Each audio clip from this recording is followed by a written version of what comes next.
नमस्कार मित्रों, आर्य टीवी के इस आध्यात्मिक चैनल पर आपका पुनः विनम्र स्वागत है। आज के इस नए एपिसोड में हम मनाचे श्लोक के 192 श्लोक का विवेचन सुनेंगे। तो आइए शुरू करते हैं आज का एपिसोड। आज का श्लोक इस प्रकार है।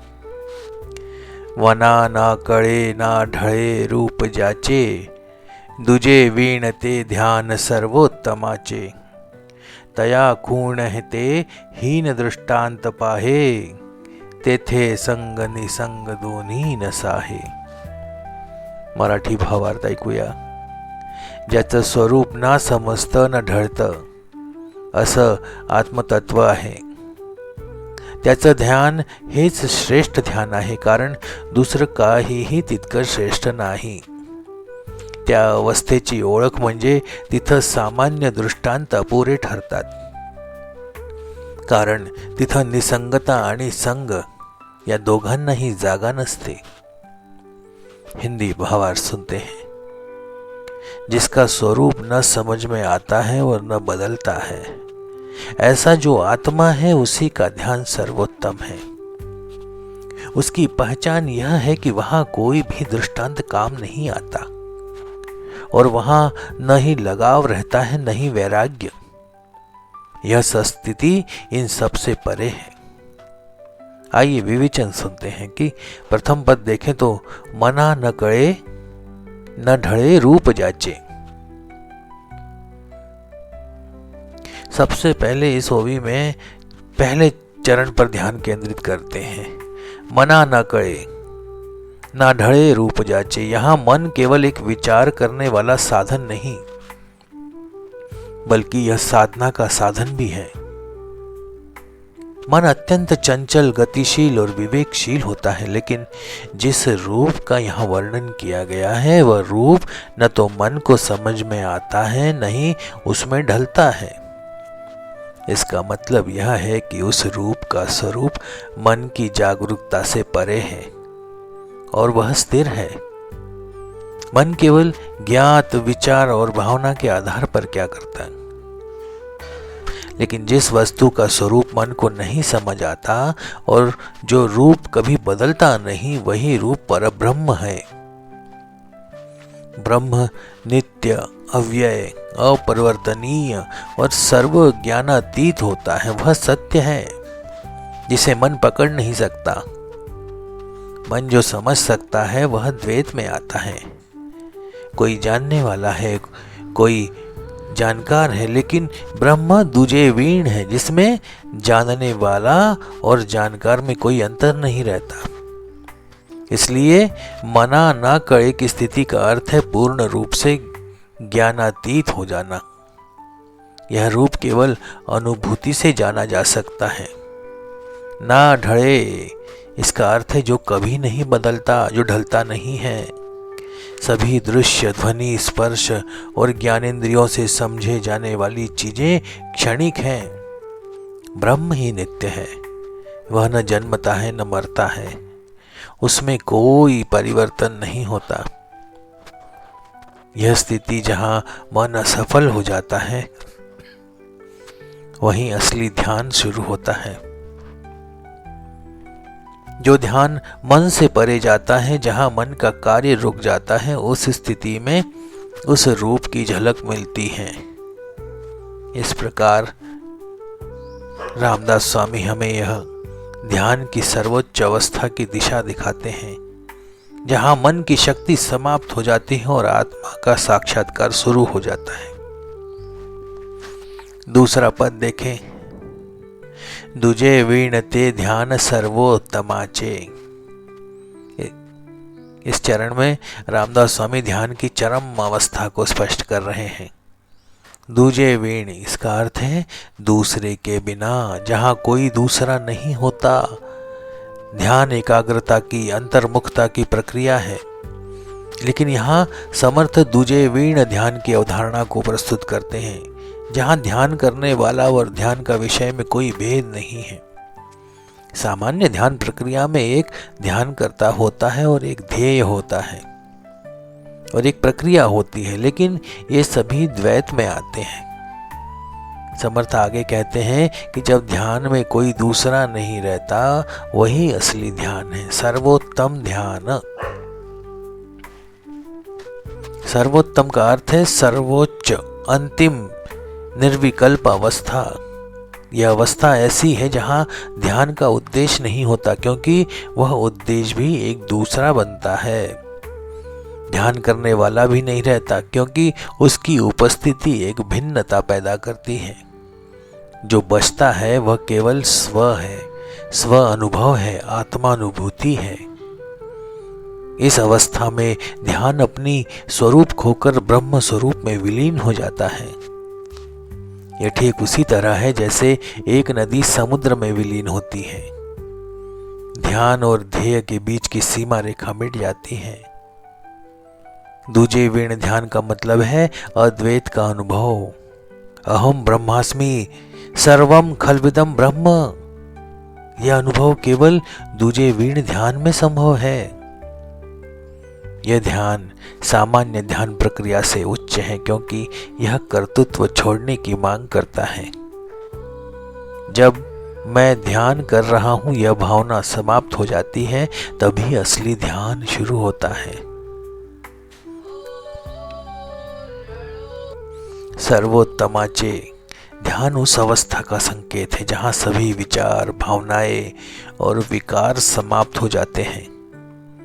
ध्यान स्थूल से सूक्ष्म और सूक्ष्म से कारणात्मकता की ओर बढ़ता है और अंततः सभी कारणों के कारण रूप अर्थात ब्रह्म में विलीन हो जाता है।